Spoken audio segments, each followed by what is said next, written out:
My favorite film of 2014, one of my favorite films of the decade, Boyhood. Written and directed by Richard Linklater, stars Eller Coltrane, Lorelai Linklater, Richard's daughter, Ethan Hawke, and Patricia Arquette. And it centers around a boy named Mason, played by Eller Coltrane, who goes through life from ages 6 to I think around 18, and going through his own life. I mean, the fact that he has divorced parents, having to deal with situations happening in his life. Now, when I heard about this movie, guys, I was so excited. I am a huge fan of Richard Linklater. I love his work. I love Dazed and Confused, the Before trilogy, School of Rock. Forgot about that. Waking Life. I just reviewed that. I love that movie. Also, I don't know, guys. He is such a great independent filmmaker. I love his work. And he's actually coming out with another film this year. I'm going to look up right now. Now, I love Boyhood. I was looking forward to it, and I loved it throughout. I mean, the film is incredibly long, though. That's one thing I have to say, guys. If you ever think about watching this movie, if you are thinking about watching it, remember, guys, it is a long movie. 2 hours, 45 minutes. Holy shit. Sorry, guys. Some skin off my nose. Very sorry to see that. Ow.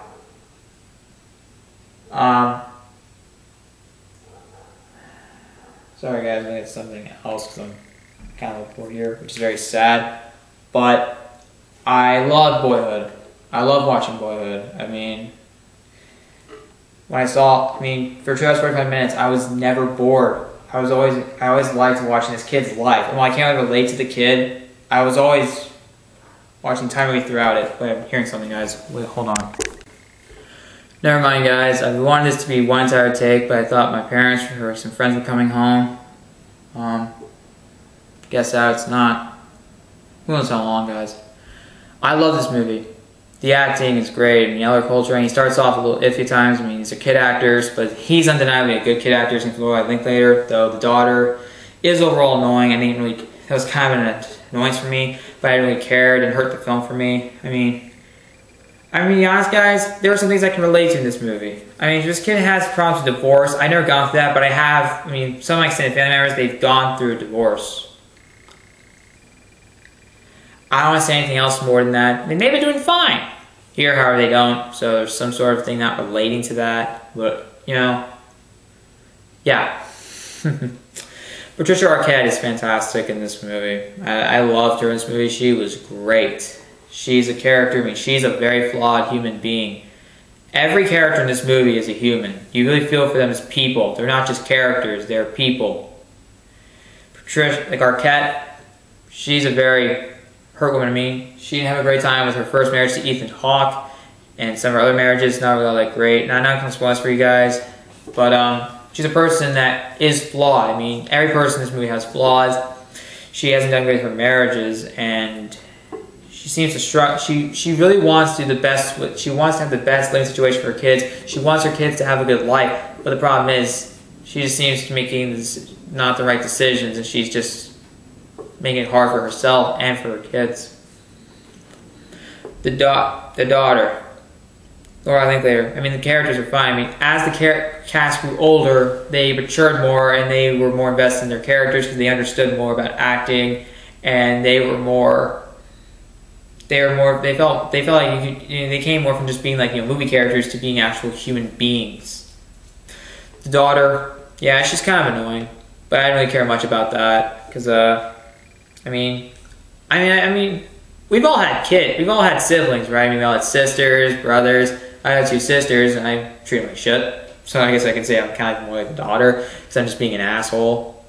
I just like being silly and shit. You always get into fights. Not much anymore, but when I was younger. Yeah. Eller Coltrane, this kid doesn't look crazy shit. He kind of reminds me more of my friend Scott. Nothing like wrong that much. Just some aspects of him remind me of Scott. Hey, interesting thing. My friend Scott actually drove by in his truck. It's a little bad on the right side. I'm not going to tell you why. And I don't think I completely understood the story as to what led to that. I think I zoned out.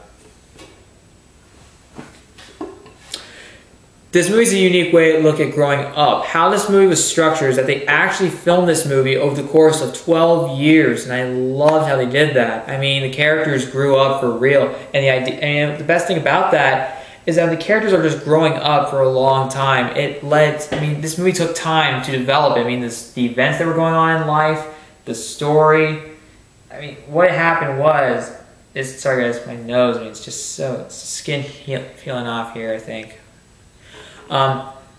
This kept up with the events. I mean, like when this movie started back in 2002, it was this was, I don't know exactly what happened to me. The only thing I remember that really came out in 2002 was, the second Lord of the Rings movie. I don't know any major significant events that happened during that time. 2004, however, we did have an election. 2008, the same election. Actually, they did mention that once before, and there's one scene that was actually kind of funny. Oh, man. Everyone matured over the course of the filmmaking. I mean, not only the cast, but also the crew, because they became more invested in the story, they understood more of the style of it, and it worked perfectly in their favor. I seriously love this movie. It felt, sure, it's a long movie, but I was never bored. It was always interesting to see this kid's life. Sure, I'm not sure if you can relate to the kid sometimes. You may, depending on your life, depending on your background, or where you come from in your life. I really couldn't relate to the kid, but I didn't let that take major effect on me because I found it to be so intriguing to watch. To be honest, I couldn't get enough of it. I still can't stop talking about it to this day. Same for Gravity. That's how much I love this movie, guys. That's how much I love Gravity, too.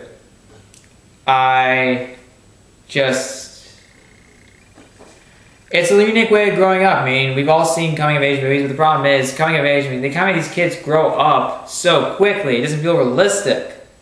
However, this one, these characters are constantly growing throughout, and that's what makes it so realistic. These characters are constantly changing throughout the events happening in their lives, and as they're growing up, deciding what they want to do with their future. It's just interesting to see the lives they go through, how it affects their relationships with their family, also their relationship with friends, girlfriends, boyfriends, whatever the hell, partners, romantic partners, yeah, shit like that. That sounds better. And just their lives in general. They go through so many changes in their lives, just like how we are now. I'm still in high school. I'm 17. In a few years, I'm going to graduate. I'm going off to college. Life's going to be so different to me because I'm getting closer to entering the real world. And so is this kid. As he's getting more introduced to the world around him, and of course his life, he's just changing constantly. Same for his dad, all his other parents that he's been living with. Same for his mom, his sister. They change. They all change. There's constant character development throughout. That's what I love so much about it. The characters are constantly changing. They never act the same. They never stay the same. They do change and evolve as people, or sometimes they just end up they get a little damaged. Okay, if you see the movie, you'll understand. You'll understand what I'm talking about. They changed either for good or for better or for worse. And I love how they handled it so well. Wow. Huh. Linklater did such a fantastic job exploring, Mason's life. The bad times, the good times. Times where, you could just enjoy, sit back, and, you laugh and you enjoy the interaction between him and his family. Great dynamic, great chemistry between him. The entire family have a great dynamic. They feel like a family, they feel like a unit. The acting is great. Ethan Hawke, you all know this guy. This guy is laid back, but he does mature as the film progresses. But doesn't everybody? They understand more about their life. They understand more about life. The more unfair aspects of it, but also just in general. Seriously, guys. We all read To Kill a Mockingbird. Scout and Jem mostly Scout. They learn a lot more lessons about life. Macomb, prejudice, racism. Rape. They understand a lot more aspects about life, and a lot about involving the injustices of Macomb and racism. Now, while this really isn't around the same way as that, it does have the same. Both To Kill a Mockingbird and Boyhood have the same thing. These characters mature. That's the relation between these two. Overall, not all that much. The movie is funny at times. This movie doesn't take itself too seriously. There are times where it has it. There are times where these people have their fun times in life. They're funny, and sometimes where they're just kicking back and having a fun time with their life. Other times they can't Sometimes they have some bad times, like tragic times hit them. I mean, it's just really life. This movie feels like real life, even if I've never really gone through that. I mean, we all know accounts of, we've all seen like maybe documentaries, something like that, movies, or maybe like we've all seen like documentaries, something like that. Anything that kind of channel or some sort of video or whatever the hell that documents life, like people who've gone through situations similar to what I see in Boyhood. I was invested in this movie. I believed in the characters, even if they weren't all that relatable. I still found them to be believable as real people. Richard Linklater did such a fantastic job. I mean, he kept this film moving so well throughout the 12 years he was making it. I mean, the cast was always staying well on together. I love this movie. This was such a great look at growing up. It's refreshing to see something like this. It's one that feels more like a real coming-of-age film because these characters constantly grow as life progresses. That's something I think coming-of-age movies miss. The thing is, like, these characters change, and it seems like they're going to stay that way. But the thing is, these characters change, and they always mature. They always develop. That's why I love Boyhood so much. It's probably my favorite coming-of-age film of all time. You guys all know it's 5 out of 5. I love this movie. I want you guys to see it. You may not like it as much as I do. I don't know. But if you've seen this movie, comment below. What do you think about it? Do you think it's good? Do you think it's a little overrated? Just comment below your opinions. Go and check out more videos. And actually, I want to point out some more things. This is my favorite Richard Linklater film. I love this movie. I love Richard Linklater. This is his defining movie. He worked on this movie for 12 years. There's so much credit to give to that film. It's very long, but I loved it throughout. I loved that movie. I loved watching it. It was an experience for me. I mean, I actually had to leave. I went to a different theater to see it. Actually, not like anyone who saw it, but there were people I knew who did see it, and it was nice to see it. I wanted to see it so bad in the theaters, and it was so worth it. I love Boyhood, guys. I actually wish to own that movie, actually. I should actually buy it, because I love it that much. What did you think of Boyhood? Comment below, subscribe to my channel for more videos.